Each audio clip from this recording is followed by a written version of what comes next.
So hello everyone, welcome to EduTab and welcome to Abhyas series. Students, if you are preparing for UPSC, EPFO, APFC or EOAO exam, this series is going to be very helpful for you. So in today's computer awareness class, our topic is basics of computer awareness, जो कि एक introductory topic है. Here we will discuss कि मोटा मोटा आपने computer awareness में क्या पढ़ना है, कौन कौन सी चीज़ें कंप्यूटर करता है, कंप्यूटर की इंट्रोडक्टरी चीज़ें जो होती हैं उनसे क्या क्या क्वेश्चन आपके एग्जाम में बन सकते हैं. If you already have prepared this topic तो this series will help you to revise. और हो सकता है you have left out some topic, आपने कुछ टॉपिक किए ना हो, तो वो भी आज with the help of 10 MCQs हम कवर करेंगे. So I hope you are ready. But before that students, if you're preparing for UPSC EPFO 2026 exam और अगर आपको अभी भी बहुत डाउट है या हो सकता है आप किसी एक पर्टिकुलर सेशन में आप सोच रहे हैं कि यार मैं कहाँ से जाके पूछूं, कहाँ से गाइडेंस लूं, तो आई हैव अ सोल्यूशन. सो अगर आप इस वीडियो की डिस्क्रिप्शन में जाओगे you will find this ultimate guide book. यहाँ पे UPSC EPFO for EO AO and APFC exam से रिलेटेड जितने आपके डाउट है, चाहे वो एग्जाम इस एग्जाम के पर्सपेक्टिव को लेके हो, चाहे सिलेबस को लेके हो, पीवाईक्यू को लेके हो, या मोस्ट इंपॉर्टेंटली आप स्ट्रैटेजी को लेके कंफ्यूज हो, तो आपको कहीं कुछ ज़्यादा सर्च करने की ज़रूरत नहीं है. With this one stop solution, एक ये गाइड बुक के हेल्प से आपको ये सभी आंसर मिल जाएंगे. So do check it out. Okay, so this was about the guidebook. Now we are ready to jump into our topic. So let's begin. So the very first question is, which of the following best describe information in computer terminology? देखो, computer का जब हम basic function बोलते हैं तो computer हमारा क्या करता है, जो हमारे पास इनपुट होता है जो कि रॉ फॉर्म में हो सकता है. Raw form means we cannot directly use it. ये क्या है, इसको हम डायरेक्टली यूज नहीं कर सकते हैं. तो कंप्यूटर हमारा प्रोसेस करता है, computer will process this input and it will give us output. Computer हमारे इनपुट को प्रोसेस करके आउटपुट बना देता है. Now this output is going to be very useful. इसको हम डायरेक्टली यूज कर सकते हैं. एग्जाम्पल देती हूँ मैं आपको एक. लेट्स से देयर आर 2 और 3 हाउस इन अ लोकेलिटी. यहाँ पे किसी भी जगह पे लेट्स से 3 घर हैं. इस घर में 10 लोग रहते हैं, इस घर में 5 लोग रहते हैं और इस घर में 3 लोग रहते हैं. Now you are somebody who is doing census. ठीक है, इस लोकेलिटी का, ये जो एक्स लोकेलिटी है, आप इसका सेंसस कर रहे हैं. आपको अब आपने यहाँ पे जो फैक्ट्स कलेक्ट किए हैं कि इस घर में 10 लोग हैं, इस घर में 5 लोग हैं, ये 3 लोग हैं, ये क्या है, इनपुट है. ऑल राइट, ऐसा आप इस डेटा को कहीं यूज नहीं कर सकते हो. बट जब आप इस डेटा को ऐड कर दोगे, ठीक है, तो आपका आंसर आ जाएगा 18. अब ये आपके पास टोटल पॉपुलेशन है, अब आप जाके इसे यूज कर सकते हो. तो जो आपने एडिशन किया है, यहाँ पे जो आपने एडिशन किया है, this is a form of processing. तो आपने बेसिकली प्रोसेसिंग कर दी है. एंड ये जो आपका रिजल्ट आ रखा है, this is the output. The 18 is the output that you can use. तो ये आपका बन जाता है रिजल्ट और the output. Okay, the useful form. अब आपको हो सकता है ऐसे ही 3 लोकेलिटीज को ऐड करना है, तो इस 18 को आप डायरेक्टली यूज कर सकते हो. ओके, नाउ अब इनमें से आपने बताना है, ये तो हमने सारा कंप्यूटर की टर्मिनोलॉजी, बेसिक कंप्यूटर का फंक्शन को देख लिया है. यहाँ पे इंफॉर्मेशन वर्ड हम किसके लिए यूज कर सकते हैं? Do we use it for raw and unprocessed data, और we use it for process and meaningful data, और is it a collection of instruction given to a computer, a device use for data storage. तो यहाँ जो raw form हमारे पास है, we call it data. इसको हम बोलते हैं डेटा. आफ्टर द प्रोसेसिंग, जो प्रोसेसिंग होगी, एडिशन, सब्ट्रैक्शन, उससे कोई वैल्यू निकालना, उसमें कुछ ऐड कर देना, या किसी भी और तरह का लॉजिकल ऑपरेशन हो सकता है हम करें, उसके बाद हमारे पास जो फाइनल रिजल्ट या आउटपुट आता है, that is information. That is information. So this you will have to keep in mind. Computer ने डेटा को प्रोसेस किया and turn it into information. So data will turn out to be your information, and information is the processed form, meaningful form that can directly be used, the useful form. Okay, the collection of instruction that are given to computer, basically जितने भी हम commands वगैरह देते हैं उसकी बात कर रहे हैं. And device use for storage, kind of computer का फंक्शन है, but this is not you know all that a computer can do. ये बस एक छोटा सा पार्ट है जो कंप्यूटर कर सकता है, डेटा को स्टोर करने का काम. All right, so with this I hope computer में जो वेरी बेसिक चीज है कि how raw information, raw data is turn into meaningful information, that you are able to understand. Okay, the second question that I have for you is, Consider the following statement regarding the IPO cycle in computer. IPO stand for input process output. The output produced by a computer can never be used again as input. In the IPO cycle, the processing is performed by the CPU. Okay, so computer में देखो क्या होता है. I have already explained it to you. The input, or you can call it data, after the processing, it will turn out to be the output. Now ये जो process और ये जो cycle है, this is called as your IPO cycle. Input, I stand for input, P stand for processing and O stand for output. Okay, so computer का ये basic function है. All right, अब यहाँ पे ये जो processing करता है, this is done by CPU. Nowadays जो CPU है, that is basically the microprocessor. Microprocessor ये अ टाइप ऑफ सीपीयू है, बट सिंस आजकल की मॉडर्न मशीन्स में माइक्रो प्रोसेसर ही यूज होता है, ये मोस्ट यूज फॉर्म है, इसीलिए ये दोनों टर्म्स क्या है, इंटरचेंजेबल है. Example, toothpaste and Colgate. क्योंकि जो कोलगेट है वो वाइडली यूज है, तो समटाइम वी से कि भैया डाबर का कोलगेट देना. Okay, because what we have done, just because Colgate की वाइड एक्सेप्टेंस है, मोस्ट घर में वही मिलता है, so we have replace the word toothpaste with Colgate. Okay, so that is the same thing with CPU and microprocessor. These are interchangeable, right? Now the second term you will have to understand. देखो, in computer subject not everything will be directly written to you. You will have to make the sense of the sentence. आपको हमेशा directly नहीं बताया जाएगा कि ये चीज लिखी हुई है देखो सही है कि गलत है. आपको उन चीजों को सेंस बना के देखना पड़ेगा या उनका क्या मीनिंग है ये चेक करना पड़ेगा. जैसे कि the output produce by a computer can never be used again as input. Computer ने आपको जो भी आउटपुट दे रखा है उसको अगेन आप इनपुट की तरह यूज नहीं कर सकते. Again let's take the example जो हमने लिया था कि आपने 3 घर के डेटा को ऐड किया and you know in last question we have seen 10 5 3 we had. Okay, एक घर में 10 member थे, so you have that, then you have 5 and then you have 3, so total will come out to be 18. Now क्या इस 18 को do we turn this into input ever? क्या हम इसे एक इनपुट की तरह, let's say again this was one locality, ऐसे ही हो सकता है सेकंड लोकेलिटी हो जहां पे 2+2+1 था तो ये 5 है. अब अगर मुझसे इन दोनों ही लोकेलिटी का एड्रेस और या टोटल पॉपुलेशन पूछी जाए तो क्या मैं 18+5 कर सकती हूँ? ऑफ कोर्स मुझे करना होगा. So here in this case ये जो 18 है जो इनिशियली क्या था, एक आउटपुट था, ये खुद भी क्या बन गया है, एक इनपुट. तो जो आपकी सेकेंड स्टेटमेंट है, the output produce by a computer can never be use again as input, is wrong. So अब आपको कॉम्बिनेशन देखना है कि कौन सा कॉम्बिनेशन है दैट सेज कि 1 and 3 are correct option and second is incorrect. So here your correct answer will be option C, that is 1 and 3 only. Okay, now if you are talking about the IPO cycle, this will help you to understand it even better. So input is there, output is there. Input will go through the processing and then you will get the output. Now the output itself can also act as a input. Okay, so this is how the thing goes. Input basically means whatever information or whatever you feed to your computer. Okay, based on it it will start acting. Input क्या है, basically जो भी आप computer को instruction दे रहे हो, जो भी आप कंप्यूटर को डेटा दे रहे हो वो आपका इनपुट बन जाता है. ओके, प्रोसेसिंग कंप्यूटर पे डिपेंड करती है. कंप्यूटर में लॉजिकल प्रोसेसिंग हो सकती है, arithmetic plus minus into divide type कोई प्रोसेसिंग हो सकती है, ये सब चीज़ें होंगी. एंड आउटपुट बेसिकली जो फाइनल एंड यूजफुल फॉर्म आपको मिल जाती है. All right, now moving on, with reference to the function performed by a computer, consider the following statements. A computer can perform arithmetic and logical operation. A computer is capable of storing and retrieving the data. A computer can execute a set of instruction provided to it. So you will have to tell which of the following statement is or are correct. Okay, so computer के 3 function दे रखे हैं. Now you will have to make sense कि इनमें से कौन कौन से काम कंप्यूटर एक्चुअल में करता है.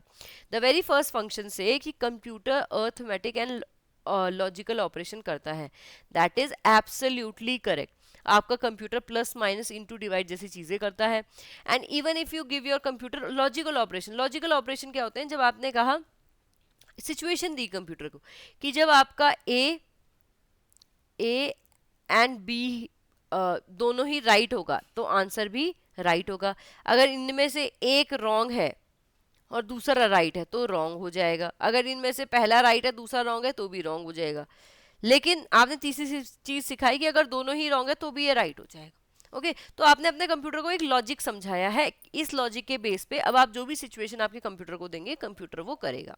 तो that is the logical operation. बहुत लेमन टर्म में मैंने आपको समझाया है, क्योंकि इसमें आपने बहुत ज्यादा घुसने की जरूरत नहीं है, आपको इतना समझोगे काफी है। एंड वैसे आपने फिजिक्स में एंड और नॉट ये ऑपरेशन पढ़े होंगे, so these are logical operation. Okay, then we have a computer is capable of storing and retrieving the data. जो भी आपका रिजल्ट कंप्यूटर में ऑब्टेन होता है, क्या आप उसको स्टोर कर पाते हो? The answer is yes. जो भी रिजल्ट आपने स्टोर किया है, क्या उसको बाद में चेक कर पाते हो या रिट्रीव कर पाते हो? The answer is race yes. Okay, so the second option is also correct. Third, computer can execute a set of instruction provided to it. Computer को आप एक सेट ऑफ इंस्ट्रक्शन दे दोगे तो क्या कंप्यूटर आपका करता है? आप अगर कंप्यूटर को बोलते हो कि लेट्स से पहले आपने क्रोम ओपन किया, ओके, देन आपने क्रोम ओपन करने के बाद आपने उसमें कुछ भी चेक किया, लेट्स से आपने यूट्यूब ओपन किया, देन आपने यूट्यूब में सर्च कर रखी है let's say green grass, okay, कुछ भी आपने सर्च कर रखा है ग्रीन ग्रास, देन आपने ग्रीन ग्रास में एक 4 वीडियोस आ रखे हैं, आपने पहली वीडियो पे क्लिक किया और उसे प्ले किया। बेसिकली आपने सेट ऑफ इंस्ट्रक्शन अपने कंप्यूटर को दे रखी है कि आप मुझे इस चीज़ का रिजल्ट दिखाओ, अच्छा पहला वाला ऑप्शन ओपन करो, अच्छा इसको फॉरवर्ड करो, बैकवर्ड करो। तो क्या जो आपने सेट ऑफ इंस्ट्रक्शन दिया कंप्यूटर उसे फॉलो कर पाता है? Again the answer is yes, otherwise हम कंप्यूटर यूज ही नहीं करते। So here the correct answer will be option D, that is A 1 2 and 3, all three statements are correct. I hope, देखो यहाँ पे आपको बहुत ज़्यादा दिमाग लगाने की ज़रूरत नहीं थी, बट येस अगर आपको स्टेटमेंट के मीनिंग पता है ना, आपको कंप्यूटर का बेसिक फंक्शन पता है, तभी आप इस पॉइंट पर पहुंच पाएंगे जहाँ पे आप कॉन्फिडेंटली इसको आंसर कर पाएंगे। Moving on, consider the following statement. First generation computers use transistor as their main electronic component. Third generation computer uses integrated circuit. Fourth generation computer are associated with the development of a microprocessor. So you will have to tell which of the following statement are correct. Those of you who know what the answer is, you can lock in your answer. Those of you who don't worry, हम सारी के सारे computer की generations को discuss करेंगे. Here you just need to remember the correct answer is option C, that is only second and third are correct. Okay, why the first statement is not correct, I will tell you. But before that, one more thing we will have to see. Consider the following statements regarding the languages used in different generations of computer. First generation's computer mainly uses machine language for programming. Assembly language became popular during the second generation of computer. High level programming languages such as Fortran and COBOL were widely used in the third generation of computer. यहाँ भी आपको 3 statement दे रखे हैं, you will have to check out which combination is और are correct. Okay, so this you will have to tell. Is only first statement correct, first and second are correct, so this you will have to tell. Before I answer that, अगर आपको नहीं पता है don't worry, here just note down the correct answer is option D. Okay, that is first, second and third are correct, all 3 statement given that are correct.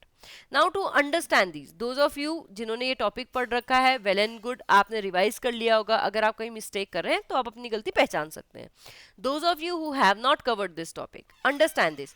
जब हम generations की बात करते हैं, देखो कंप्यूटर क्योंकि बहुत पुराने टाइम से डेवलप होता हुआ आ रहा है, तो डेवलपमेंट की स्टेज में क्या होता है, हर बार एक ऐसा ब्रेक थ्रू आता है जिसकी वजह से जितने आगे आने वाले कंप्यूटर्स हैं उनमें वो चीज़ परमानेंट हो जाती है. कोई कंपोनेंट चेंज है, कोई मेमोरी के लिए चीज़ चेंज हो रखी है, उसके आगे आने वाली जो कंप्यूटर डेवलप हो रहे हैं वो क्या करते हैं, पुरानी चीज़ को कंप्लीटली छोड़ के नई चीज़ अडॉप्ट कर लेते हैं. सो ये क्या करता है, एक जनरेशन को फॉर्म करता है. हमारे पास 5 जनरेशन है right now, we are in the 5th generation. Okay, हम काफ़ी लंबे टाइम से 5th जनरेशन में ही है. सो सबसे पहले फर्स्ट जनरेशन को देखते हैं. सो इन फर्स्ट जनरेशन जो हमारा कॉम्पोनेंट यूज़ हो रहा था, हमारा जो कंपोनेंट यूज हो रहा था that was vacuum tube. Okay, अब ये कंप्यूटर क्या थे, बहुत बड़े होते थे साइज में, इलेक्ट्रिसिटी बहुत जनरेट करते थे और कंज्यूम करते थे, और इसी की वजह से हीट भी बहुत जनरेट होती थी. You will have to think like कि एक जितना बड़ा हॉल होता है उतना बड़ा में सिर्फ एक यूनिट कंप्यूटर की होती थी. ओके वहीं पे अगर हम सेकंड जनरेशन की बात करें, यहाँ वैक्यूम ट्यूब को रिप्लेस कर दिया गया था with more modern component that was transistor. ठीक है, सेकंड जनरेशन में हमने ट्रांजिस्टर यूज किया, इसकी वजह से क्या हुआ, साइज रिड्यूस हो गया, इलेक्ट्रिसिटी कम यूज करने लग गया पहले से।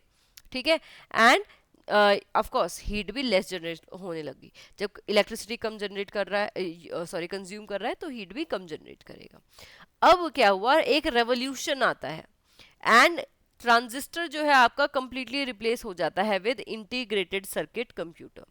इंटीग्रेटेड सर्किट्स जिनको हम आईसी कहते हैं, ये क्या थे, बहुत छोटे और बहुत फास्ट थे। इसी की वजह से जो हमारा मॉडर्न कंप्यूटर का साइज है वो पॉसिबल हो पाता है। अदरवाइज वैक्यूम ट्यूब कंप्यूटर्स के साथ क्या दिक्कत थी, इनके मेन प्रोसेसर में ही दिक्कत थी। जो प्रोसेसर था वही आपका एक कमरे के बराबर होता था, तो इसीलिए कंप्यूटर हॉल में रखना पड़ता था। ओके यहाँ पे you will have to think like this, 1 centimetre 2 centimetre इतना बन जाता है माइक्रो प्रोसेसर। ओके और इंटीग्रेटेड सर्किट की वजह से प्रोसेसर, तो ये बहुत रिलायबल थे, एनर्जी कम कंज्यूम करते थे। यहाँ पे कुछ एग्जांपल भी दिए that you can skip. Okay then अगर हम फोर्थ जनरेशन में आते हैं, अब डेवलप होते हैं माइक्रो प्रोसेसर कंप्यूटर जो प्रॉपर माइक्रोचिप यूज करते हैं, क्योंकि यहाँ पे हम माइक्रो प्रोसेसर यूज करने लगते हैं। ठीक है, ये काफ़ी स्मॉलर होते हैं साइज में, हाईली रिलायबल होते हैं। देन इनमें क्या होता है, प्रोसेसिंग स्पीड बहुत अच्छी होती है। इनमें जो fourth generation micro processor computer है, इनमें सबसे पॉपुलर जो आपके हो गए थे वो थे पर्सनल कंप्यूटर, या अभी भी हैं। ओके देन हम मूव ऑन करते हैं आर्टिफिशियल इंटेलिजेंस की तरफ, जो कि हमारे फिफ्थ जनरेशन में चल रही है। यहाँ क्या है, स्पीड और एफिशिएंसी बहुत बढ़ गई है, हम रोबोटिक्स की तरफ को चल रहे हैं, न्यूरल नेटवर्किंग की तरफ को चल रहे हैं एंड मोर। इसको आप और समझोगे कि ये टर्मिनोलॉजीज क्या मीन करती हैं जब हम इमर्जिंग ट्रेंड पढ़ेंगे। ठीक है, तो उसमें हम फिफ्थ जनरेशन पे ही कंप्लीट टॉपिक डिस्कस करेंगे। ओके एंड ये क्या है, फिफ्थ जनरेशन अभी चली रही है, दैट मीन्स द जो जितना भी आपका डेवलपमेंट है that is still going on. Okay now I hope you are able to understand. जो 2 क्वेश्चन हमने पहले अटेंड किए थे, अगर आपने इससे पहले इस टॉपिक के बारे में नहीं सुना है तो अब आपको ये क्लियर हो जाना चाहिए। Next question, which of the following type of computers store data continuously in the form of physical quantities, your digital computer, hybrid computer, analogue computer और mainframe computer. So you will have to tell कि कौन सा computer जो है data store करता रहता है but physical form में। फिजिकल फॉर्म मतलब आपके पास पेपर होगा, आपके पास कुछ प्रिंट निकला हुआ होगा जिसमें आपको स्टोर करना है, ना कि ऐसा नहीं होगा कि पेन ड्राइव में चीजें स्टोर हो रही है। ठीक है, तो is it digital computer, hybrid computer, analogue computer और mainframe computer? The correct answer here is option C, that is analogue computer. नहीं समझ में आया तो मैं समझा देती हूँ। देखो, based on the computer operation, ठीक है, ऑल्दो कंप्यूटर के डिवीजन करने के तरीके बहुत सारे हैं, लेकिन हम अगर हम पर्टिकुलरली ऑपरेशंस के हिसाब से कंप्यूटर को डिवाइड करें तो हमारे पास आते हैं digital computer and analog computer. फिर एक तीसरा तरह का हाइब्रिड कंप्यूटर आता है जो इन दोनों के फंक्शंस को ही मिक्स करके परफॉर्म करता है। डिजिटल कंप्यूटर में देखो क्या होता है, binary data, binary, bi means 2, तो ये ऐसी मशीन्स हैं जो 0 एंड 1 इन 2 ही डिजिट को यूज करती है, that is why binary. Okay तो ये 0 एंड 1 को यूज करके जितने भी कंप्यूटर में फंक्शन है, अर्थमेटिक है, लॉजिकल है, वो सब काम को पूरा करते हैं। इनमें एक्यूरेसी अच्छी होती है, ये जनरल पर्पज है, इसका मतलब हर कोई इसको यूज कर सकता है। कंप्यूटर है वो आपको एजुकेशन इंस्टीट्यूट में भी लगेगा, आप पेपर देने जाओगे वहां भी आपका कंप्यूटर में काफ़ी बार एग्जाम होते हैं। ठीक है, इसके अलावा आप कहीं आप स्कूल्स में हैं, आप हॉस्पिटल में, बैंक में हैं, तो इनकी क्या है, वेराइटी ऑफ यूजेस हैं, that is why these are general purpose computer. Then यहाँ पे डेटा को प्रोसेस करना, डेटा को स्टोर करना, इनके साथ काम करना बहुत आसान होता है। वहीं पे the other one we have is analogue computer. Analogue computer में देखो क्या होता है, यहाँ जो रिजल्ट है आपको कंटिन्यूअसली किस फॉर्म में मिलता है, क्वांटिटीज की फॉर्म में, जैसे वोल्टेज मिलेगा आपको, स्पीड मिलेगा, टेम्परेचर मिलेगा, ये सब चीजें मिलेगी। यहाँ आपको एग्जैक्ट रिजल्ट नहीं मिलता है। ओके तो यहाँ कंटिन्यूअस डेटा के साथ काम होता है, रिजल्ट जो होते हैं वो अप्रोक्सीमेट होते हैं। जैसे यहाँ अगर हम बात करें, आपको डेटा क्या है, जो रिजल्ट है वो एक्यूरेट मिलता है, यहाँ क्या है, अप्रोक्सीमेट मिलता है, एक्यूरेट नहीं मिलता। अगेन फास्ट है रियल टाइम एप्लीकेशन के लिए, बट इनकी एक्यूरेसी बहुत कम होती है। एग्जाम्पल है स्पीडोमीटर का, यहाँ क्या मिलता है आपको, फिजिकल क्वांटिटी में स्पीड मिलती है। ठीक है, थर्मोमीटर है, यहाँ आपको फिजिकल टेम्परेचर पता चलता है। और हाइब्रिड कंप्यूटर क्या है, दोनों को ही मिक्स कर लेते हैं, ये एनालॉग और डिजिटल दोनों फॉर्म में डेटा को प्रोसेस एंड स्टोर करते हैं। ठीक है, जैसे आपके मेडिकल इक्विपमेंट है, इसमें ये वैल्यू भी आती है जो कि बिल्कुल एक्यूरेट है, और ये चार्ट भी बन के आता है जो मतलब हो सकता है रीडिंग में दिक्कत हो जाए, अप्रॉक्सीमेट है। ठीक है, तो ये सब चीज़ें क्या होती हैं आपकी हाइब्रिड कंप्यूटर में होती है। I hope you are able to understand all three types of computer based on the operation. Moving on, which of the following types of computer is primarily used for highly complex computation tasks such as climate modeling, space research, nuclear stimulation and artificial intelligence। देखो division इसलिए भी हम focus करें क्योंकि computer को ना देखो बोलने के काफ़ी सारे तरीके भी हैं, काफ़ी सारी statement based on how the computer work वो बन रखी है। तो यहाँ जैसे एक टाइप है आपको बताना है कि जो आपके बहुत ही कॉम्प्लेक्स टास्क होते हैं, जैसे आपने क्लाइमेट मॉडलिंग करनी है, स्पेस रिसर्च करनी है, न्यूक्लियर स्टिमुलेशन करना है, तो इन सब काम को करने के लिए कौन से आर्टिफिशियल और या फिर कौन से स्पेशल टाइप के कंप्यूटर आपके पास होते हैं। The correct answer here will be correct answer here will be option A, that is super computer. अब अगर हम सुपर कंप्यूटर की बात करें तो सुपर कंप्यूटर के आपके पावरफुल, मोस्ट फास्ट कंप्यूटर है, लेकिन आपको मेन फ्रेम, मिनी और माइक्रो कंप्यूटर को भी जानना चाहिए, तो इसको भी हम डिस्कस करेंगे। देखो अच्छा, उससे पहले एक मेन फ्रेम कंप्यूटर पे और क्वेश्चन है, सॉरी। तो which of the following characters are the characteristics of mainframe computer? They can support multiple user, they are commonly used in bank and large organization, they are very low processing capabilities compared to microcomputer, they are assigned to process large volume of data efficiently। here you will have to tell इनमें से कौन सी statement आपकी correct है। अगर आपको नहीं पता है तो जो आपके मेन फ्रेम कंप्यूटर होते हैं वो सुपर कंप्यूटर से बस थोड़े से लैकिंग होते हैं, ठीक है। जैसे सुपर कंप्यूटर आपका बहुत कॉम्प्लेक्स टास्क के लिए है, अगर आपका टास्क ज़्यादा है, मुश्किल नहीं है पर लेकिन नंबर में बहुत ज़्यादा है, ठीक है, तो अगर कंप्यूटर का काम जो है वो वॉल्यूम में ज़्यादा है या नंबर्स उसके ज़्यादा हैं, तो उस केस में हम मेन फ्रेम कंप्यूटर को यूज़ करते हैं। okay, so here your correct answer will be option B, that is 1 2 and 4 are correct statement। the third statement is not correct because again I have told you कि जो आपका main computer है, super computer है, उसके बाद main frame computer आता है। सबसे पावरफुल, सबसे बेस्ट, सबसे फास्ट कंप्यूटर जो आपके सुपर कंप्यूटर है, उसके बाद मेन फ्रेम कंप्यूटर, उसके बाद मिनी कंप्यूटर, उसके बाद micro computer. It works like that, but discuss कर लेते कोई बात नहीं, ताकि आप इन क्वेश्चंस को भी और अच्छे से समझो। देखो जो सुपर कंप्यूटर है वो आपके कुछ ऐसे दिखते हैं।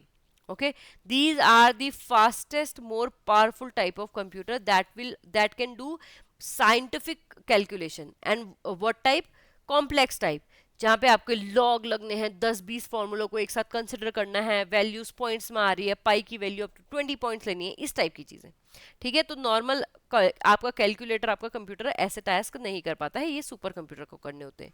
और इसका फ़ायदा क्या है, देखो इनकी जो प्रोसेसिंग स्पीड है वो बहुत अच्छी होती है, स्टोरेज कैपेसिटी बहुत अच्छी होती है, तो जितनी भी चीज़ें चाहिए चीज़ों को प्रोसेस करने के लिए वो सब आपको सुपर कंप्यूटर में मिल जाता है। तो weather forecasting, space research, defence, इसमें सब आपका सुपर कंप्यूटर यूज़ होता है। इंडिया में आप देख सकते हो परम है, एंड इसके बाद फुगाकू है आपका जापान का। Then we have mainframe computer. Super computer के बाद जो आते हैं मेन फ्रेम कंप्यूटर आते हैं, ये भी बहुत बड़े और पावरफुल कंप्यूटर हैं, although not as powerful and big as super computer, but yes ये भी बहुत बहुत बहुत बड़े और पावरफुल कंप्यूटर होते हैं। ये हमारे सिस्टम की तरह कंप्यूटर्स नहीं होते हैं, ठीक है। यहाँ पे मल्टीपल यूजर मल्टीपल डेटा के साथ एक साथ काम कर सकते हैं, बिकॉज जो मेन फ्रेम कंप्यूटर है उसको कैसे डेवलप किया गया था, that it can handle thousands of users simultaneously. then high processing power and large storage is there in the mainframe computer। it is used, कहाँ यूज होगा, जहाँ पे वॉल्यूम बहुत ज़्यादा होता है, जैसे बैंक। देखो बैंक में मैक्सिमम काम क्या होता है, किसी ने पैसे विड्रॉ कर लिए, किसी ने पैसे डिपॉजिट कर दिए, तो प्लस माइनस वाला काम है, बट यस वो होता बिलियंस ट्रिलियंस में है, तो वो काम कौन करता है, मेन फ्रेम कंप्यूटर आपका करता है। इसके अलावा रेलवेज में कितने लोग ट्रैवल करते हैं, उसके लिए भी मेन फ्रेम कंप्यूटर चाहिए। इंश्योरेंस कंपनी, गवर्नमेंट ऑफिस, हर जगह सपोर्ट करने के लिए आपको मेन कंप्यूटर चाहिए। एग्जाम्पल है IBM मेन फ्रेम का। Then we have is mini computer. अब मिनी कंप्यूटर भी क्या है, देखो ये ना ग्राफिक डिजाइनर्स, इन लोगों को चाहिए, ठीक है। तो ये कंप्यूटर क्या है, हमारे नॉर्मल कंप्यूटर से बहुत पावरफुल है, इनकी प्रोसेसिंग स्पीड भी अच्छी खासी है, ऑल दो सबसे ज़्यादा सुपर कंप्यूटर की है, फिर मेन फ्रेम की है, फिर आपका मिनी कंप्यूटर आता है, but yes it is better than our personal computer. Okay, तो यहाँ पे क्या होता है, medium size business, small size business है, उनको सपोर्ट करने के लिए you need mini computer. Okay, example है PDP-11। Then we have is micro computer. Micro computer की बात करें तो ये स्मॉलेस्ट कंप्यूटर है, मोस्ट रिलायबल कंप्यूटर है और वर्सटाइल, सबसे ज़्यादा यूज होने वाले कंप्यूटर भी माइक्रो कंप्यूटर ही है। जो आप और मैं यूज कर रहे हैं वो भी माइक्रो कंप्यूटर ही है। ओके तो ये सिंगल यूजर होते हैं, मतलब इसको एक टाइम पे एक ही इंसान यूज कर सकता है। कॉस्ट इनकी बहुत हाई नहीं होती है एंड इजी टू यूज है। यहाँ पे डेस्कटॉप, लैपटॉप, स्मार्टफोन सब आ जाते हैं आपके माइक्रो कंप्यूटर में, ठीक है। एंड इसके बाद अगेन मैंने यूजेबिलिटी का आपको बता ही दिया, बहुत ही वर्सटाइल टाइप के आपके कंप्यूटर हैं micro computer. I hope based on the configuration you are able to understand what are different computers and what they can do. Moving on to the next question, with reference to client and server computers, consider the following statement: a server computer provide resources and services to the other computer on network. A client computer requests service and resources from server. Every client computer in a network must necessarily function as the server computer. अगर आपको नहीं पता है client computer क्या होते हैं, server computer क्या होते हैं, तो आपके लिए क्वेश्चन थोड़ा सा मुश्किल होगा, बट डोंट वरी, अब जहां तक मुश्किल था अब तक था, अब डिस्क्रिप्शन के बाद या जब भी मैं इसको एक्सप्लेन करूंगी उसके बाद आपके लिए ये मोस्ट इजी होने वाला है। Those of you who know और जिन्होंने आंसर किया है, let me tell you the correct answer is option A, that is your 1 and 2 option only are the correct one. Let's understand. देखो जो आपके क्लाइंट टाइप कंप्यूटर होते हैं वो क्या करते हैं, सर्विस को रिक्वेस्ट करते हैं। नहीं समझ में आया होगा ऑफ कोर्स। एग्जांपल लो कि आपके पास एक स्मार्टफोन है और आपने ओपन किया, आपको चाहिए कोई मेल, तो आपने ओपन किया जीमेल, ठीक है। अब ये जीमेल में क्या है, आपके लाखों करोड़ों लोगों के सबके मेल यहीं पे पड़े हैं जीमेल में। सो दिस जीमेल ये क्या है, भंडारा है मेल्स का। यहाँ से आपने बस बोला है कि मेरा वाला मेल दे दो, सो यू हैव रिक्वेस्टेड, आपने कोई सर्विस रिक्वेस्ट कर रखी है। ऐसे ही लेट्स से आप यूट्यूब पे जाते हैं, कोई मूवी देखना चाहते हैं, वहाँ पे करोड़ों मूवीज हैं, उनमें से आप रिक्वेस्ट करो कि मुझे ये वाली देखनी है। सेम यूट्यूब के लिए, लेट्स से यूट्यूब पे आप कोई वीडियो डाल रहे हो, बहुत सारी वीडियोस ऑलरेडी अपलोडेड हैं, ठीक है। तो अपलोड ने यूट्यूब ने क्या क्या रखा है, सभी को स्टोर किया हुआ है। जब आप किसी वीडियो पे क्लिक करते हैं तो आप रिक्वेस्ट करें कि मेरे लिए इस वीडियो को प्ले करो। Okay so this is the difference between server computer and the client computer. जो सर्वर कंप्यूटर है वो आपकी किसी भी सर्विस को, that means app and all, example आप प्ले स्टोर का ले सकते हैं जहाँ पे सारे ऐप मिलते हैं, ठीक है। डेटा को, रिसोर्सेज को क्या करती है, वो प्रिजर्व करके रखती है, स्टोर करके रखती है for the client computer. Client computer क्या करता है, रिक्वेस्ट करता है कि अच्छा मुझे ये वाला डेटा चाहिए, अच्छा मुझे ये वाली सर्विस चाहिए, अच्छा मुझे ये वाला पेज चेक करना है। तो this is basically a client computer. Okay and server computer में वहीं पे हम देखें तो ये इसमें सब चीज स्टोर है। डेटा किसी को चाहिए, डेटा स्टोर है, रिसोर्सेज किसी को चाहिए, रिसोर्सेज स्टोर है, सर्विसेज चाहिए, सर्विसेज स्टोर है। So all that happens in the server type of computer. Okay, so I hope you are able to understand the difference between the client and server type of computer. Okay, now moving on to our last question, which of the following are common uses of computer? Data processing and storage, communication through internet, scientific research and stimulation, automatic weather forecasting. So you will have to tell which code is given कि इनमें से कौन कौन सा काम computer करता है। Okay, you have four option. Okay, the correct answer here will be option number D, that is all 1 2 3 4 option that are given, the function that are given are correct. Let us see. Although यहाँ पे देखो आपको बहुत ज़्यादा discuss करने की जरूरत नहीं है, बट मोटा मोटा I will tell you.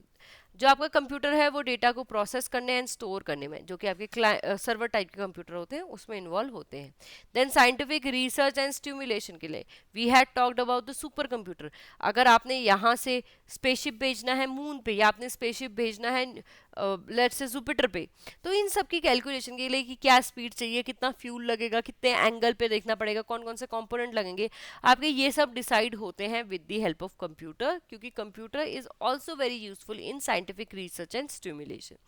Next we have is automatic weather forecasting. देखो वेदर फोरकास्ट करना कोई आसान काम नहीं है, आपको सब कुछ चेक करना है, जोग्राफिकल फैक्टर जो अभी चल रहे हैं, विंड्स कहाँ को चल रही हैं, टेम्परेचर कहाँ कहाँ पे डिफरेंस कितना कितना आ रहा है, ये सभी चीजें आपको कलेक्ट करनी पड़ती हैं, and that too on a global level.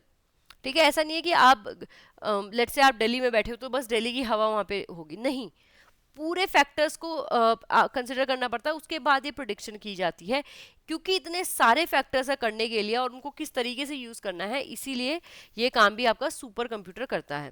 Then education, आपके पास पर्सनल कंप्यूटर होगा जिसके या मोबाइल फोन होगा जिससे आप इस वीडियो को देख रहे हैं, तो that is the example of how computer is used in education.